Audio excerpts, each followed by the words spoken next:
오늘 함께 나눌 말씀은 마태복음입니다. 마태복음 16장 13절에서 20절 말씀입니다.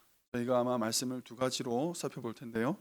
먼저 첫 번째 말씀은 마태복음 16장 13절에서 20절까지 말씀입니다.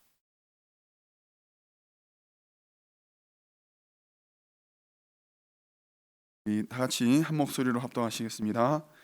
예수께서 빌립보 가이사랴 지방에 이르러 제자들에게 물어 이르시되 사람들이 인자를 누구라 하느냐? 더러는 세례 요한, 더러는 엘리야, 어떤 이는 예레미야나 선지자 중에 하나라 하나이다. 이르시되 너희는 나를 누구라 하느냐? 시몬 베드로가 대답하여 이르되 주는 그리스도시요 살아계신 하나님의 아들이시니이다. 예수께서 대답하여 이르시되 바요나 시몬아, 내가 복이 있도다. 이를 내게 알게 한 이는 혈육이 아니요 하늘에 계신 내 아버지시니라. 또 내가 너에게 이르노니 너는 베드로라. 내가 이 반석 위에 내 교회를 세우리니 음부의 권세가 이기지 못하리라. 내가 천국 열쇠를 내게 주리니 내가 땅에서 무엇이든지 매면 하늘에서도 매일 것이요 내가 땅에서 무엇이든지 풀면 하늘에서도 풀리리라 하시고, 이에 제자들에게 경고하사 자기가 그리스도인 것을 아무에게도 이르지 말라 하시니라. 아멘. 두 가지만 광고할게요. 내일은 저희가 캐주얼 썬데이로 보내게 됩니다. 저희들이 좀 하나님 앞에 어린아이와 같은 마음으로 예배를 드리자라는 취지로 이렇게 저희들이 준비하니까 여러분들께서도 동참해 주시면 감사하겠습니다. 그리고 오늘 새벽 기도 끝나고 친교 후에 권사 세미나 있죠? 그렇죠? 권사님들 꼭 참석해 주시기 바랍니다. 오늘 우리가 함께 나눌 말씀은요, 그 예수님께서 주신 두 가지 질문이 있습니다. 예수님께서 제자들과 함께 지내시면서 제자들에게 물어보신 질문들이 있는데요, 그 중에 두 가지를 우리가 좀 살펴보려고 합니다. 예수님께서 첫 번째로 우리에게 주시는 질문은 너는 나를 누구라 하느냐였습니다. 너는 나를 누구라 하느냐. 가이사랴 빌립보 지역에서 예수님께서는 제자들에게 물어보십니다. 너희 사람들이 나를 누구라고 하느냐라고 물어보시죠.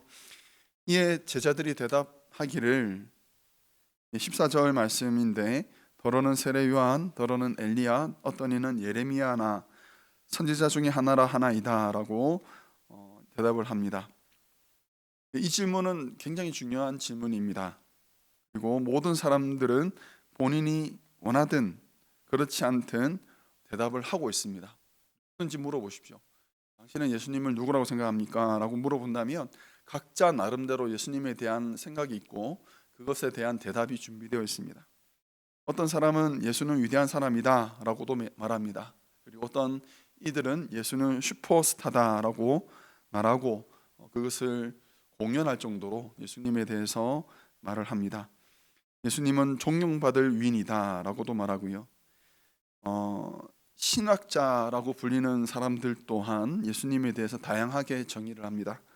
예수는 방랑하던 철학자다라고 말하는 사람이 있고, 유다족 속의 천민이었지만 민족을 해방하는 지도자였다라고도 말을 하고요. 아니다, 예수는 평범한 농부였다. 그렇지만 신적인 그런 감각이 예민한 사람이었다라고도 말합니다. 각자 예수를 믿든 믿지 않든 각자 나름대로의 대답이 있습니다. 예수님은 다른 사람들이 말하는 대답보다 더 기다리고 있었던 것이 바로 제자들의 반응이었습니다. 제자들의 생각이 듣고 싶었습니다. 제자들은 예수님과 함께 3년을 함께 동고동락했습니다. 가장 가까운 거리에서 예수님의 말씀을 들었고요, 예수님이 하시는 놀라운 일들을 가장 가까운 거리에서 보았습니다. 이제 마지막으로 가이사랴 빌립보에서 제 남쪽 예루살렘으로 내려가시기 전에 점검하기 원하셨던 질문은 너는 나를 누구라 생각하느냐 였습니다. 너는 나를 누구라 생각하느냐. 여러분들은 예수님에 대해서 뭐라고 대답하시겠습니까? 여러분들의 예수님에 대한 신앙 고백은 무엇입니까? 우리는 예수님을 오랫동안 알아왔죠. 어떤 분들은 30년, 40년, 거의 뭐 평생을 예수님과 함께 지내신 분들이 있습니다. 그 오랜 시간 동안 예수님과 함께 동고동락하시면서 예수님은 여러분들에게 예수님 어떤 분이셨습니까? 다른 사람들처럼 예수님을 겉핥기 하듯이 그렇게 알아서는 안 되겠지요.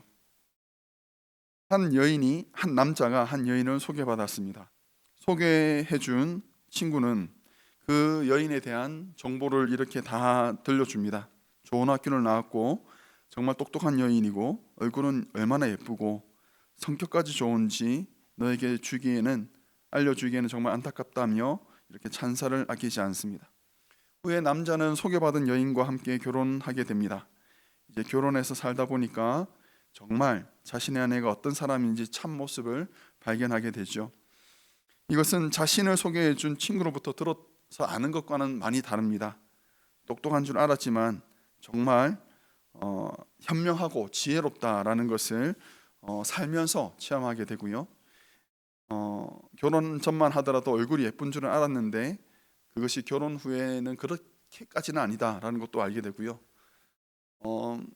성격은 참 좋은데 모든 사람들에게 다 좋은 것은 아니었다라는 것도 알게 됩니다.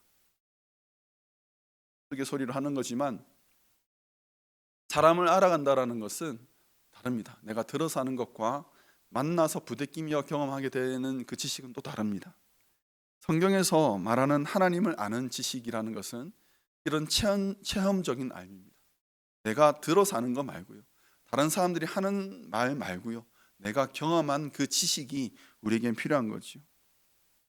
예수님께서 제자들과 함께 지내셨던 것은 제자들로 하여금 예수님을 경험케 하기 위한, 예수님을 진정한 예수님을 만나게 하기 위한 그런 것이었습니다. 제자들 중에 가장 용감했던 베드로가 먼저 대답을 하지요.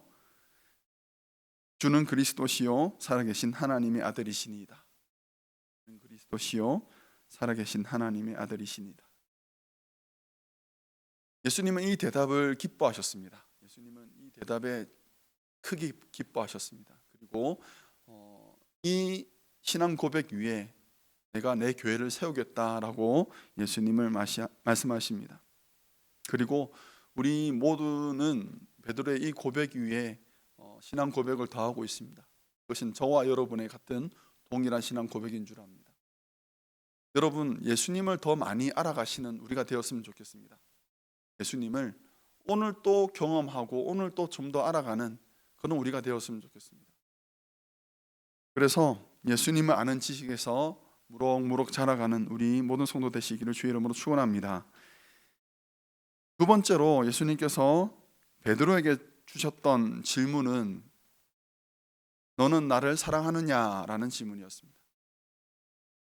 요한복음 21장 15절입니다. 같이 한번 찾아보겠습니다. 요한복음 21장 15절 말씀.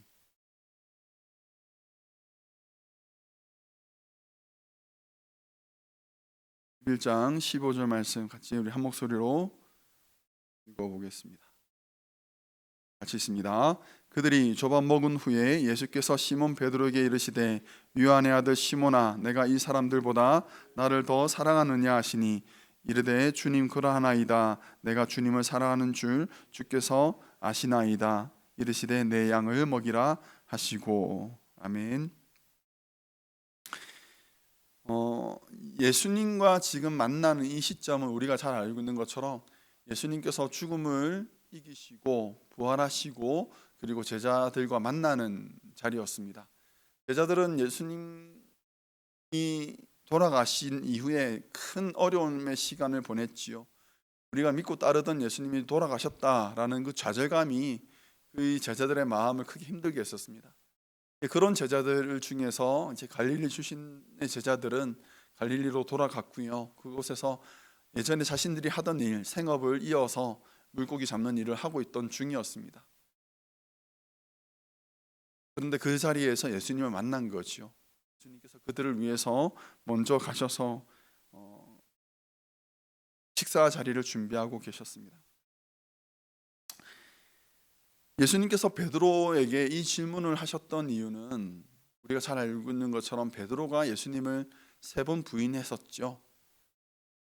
내가 너를 아는데 너가 나사렛 사람의 일당이 아니냐라고 물었을 때 나는 아니라라고 대답을 했고, 나는 그를 모른다라고 부정했고, 나는 그를 저주한다라고까지 말을 했었습니다. 그런 과거를 가지고 있는 베드로가 예수님과 대면을 하게 되는 순간이에요. 얼마나 겸연쩍었을까요? 얼마나 민망했을까요? 그 자리가 참 불편했을 것입니다만, 살아계신 예수님께서 내 앞에 계시니 그것만으로도 또한 좋았을 것입니다. 예수님께서 베드로에게 네가 나를 사랑하느냐라고 물어보십니다. 몇 번 물어보죠? 3번 물어보죠. 왜 3번 물어봤을까요? 3번 부인했잖아요. 3번 부인한 베드로를 안전하게 회복시키기 위해서 예수님께서 3번 물어보신 것이 아닐까라는 생각이 드는 거죠. 예수님은 베드로를 회복시키기 위해서 지금 이 자리에 오신 거예요. 다시 회복시키기 위해서. 민망해하던 베드로가요, 차마 예 그렇습니다, 내가 주님을 사랑합니다 라고 대답하지 못했습니다. 다만 이렇게 말하지요. 내가 주님을 사랑하는 줄을 주님께서는 아십니다 라고 둘러댑니다. 자기가 한 짓이 있으니까 떳떳하지 않은 거예요. 그런데 예수님께서 집요하게 물어보시잖아요. 3번이나. 네가 한 일을 생각해봐. 어딜 뻔뻔하게, 이런 식으로 물어보지 않았습니다. 예수님께서 질문하신 것은 베드로를 회복시키고 다시 받아주기 위해서, 그리고 베드로에게 사명을 주기 위해서 그렇게 질문을 하신 것이었습니다. 우리의 모습을 돌아보면요, 여러분, 예수님께서 여러분들에게 물어보신다고 한번 우리가 가정을 해봅시다. 여러분은 예수님을 사랑하십니까? 왜 선뜻 안 나오십니까? 왜 선뜻? 민망하니까요. 제가 죄송하니까요. 그런데 예수님께서는요, 우리로부터 그 대답을 듣기를 원하고 계십니다. 정말 듣기를 원하십니다. 구약 시대부터 하나님은 이스라엘을 향하여서 내가 너를 사랑한다 라고 말씀하시면서 돌아오라 라고 호소하셨습니다. 호세아서에서 이렇게 말씀하셨습니다. 이스라엘아, 내 하나님 여호와께로 돌아오라. 내가 불의함으로 말미암아 엎드려졌느니라. 호세아서에서는 계속해서 돌아오라 돌아오라 라고 말씀하십니다. 내가 너를 사랑하였노라 라고 말씀하셨지만, 이스라엘은 주께서 우리를 어떻게 사랑하셨습니까? 라고도 반문하고 하나님의 사랑을 거절했었지요. 하나님은 끊임없이 우리에게 사랑 고백을 하셨습니다. 그리고 우리에게 기다리십니다. 나 사랑하니? 사랑하는 성도 여러분, 우리가 하나님께 우리의 사랑의 고백을 온전히 드리는 그런 성도가 되시기를 주의 이름으로 간절히 축원합니다. 하루에도 수없이 하나님, 내가 주님을 사랑합니다 라고 고백하고 우리의 사랑의 고백을 주님께 온전히 드리는 그런 우리가 되기를 간절히 원합니다. 왜 그렇게 해야 되느냐? 하나님을 사랑하는 것이 우리의 오늘 하루를 살아가는 원동력이 되기 때문에 그렇습니다. 오늘 하루를 살아가는 힘이 바로 하나님을 사랑하는 것으로부터 나오기 때문에 그렇습니다. 예수님께 감히 예수님을 사랑합니다 라고 고백하지 못하고 내가 사랑하는 줄 주님께서 아십니다 라고 겨우 대답했던 베드로, 그 대답조차도 예수님은 만족하시고 그에게 내 양을 먹이라, 내 어린 양을 치라 라고 말씀하셨습니다. 우리가 교회를 섬기고 교회에 헌신하고 하나님 일을 감당하고 각자의 삶의 현장에서 하나님을 믿는 성도로서의 삶을 살아갈 수 있는 근거는요, 내가 하나님을 사랑합니다 라는 그 고백 위에 있다라는 것입니다. 하나님께서 우리에게 기다리시는 대답이에요. 오늘 제가 여러분들에게 2가지 질문을 드렸습니다. 여러분들에게 예수님은 누구십니까? 이 질문에 여러분들 각자 나름대로의 대답을 하시기를 간절히 바랍니다. 예수님은 하나님이시고 살아계신 하나님의 아들이시고 그리스도이시다라는 것을 우리가 다시 한번 마음에 새기기를 간절히 축원하고요. 그리고 오늘 하루를 살아가면서 내가 예수님을 정말 사랑합니다. 예수님, 내가 정말 부족하지만 내가 믿음에서 몇 번이나 넘어지고 실수할 수도 있지만 그럼에도 불구하고 고백합니다. 내가 예수님을 사랑합니다 라고 고백하고 예수님 앞에 나아가는, 그래서 예수님 앞에 온전하게 회복되어지는 우리 모든 성도 되시기를 주의 이름으로 간절히 축원합니다. 함께 기도하겠습니다.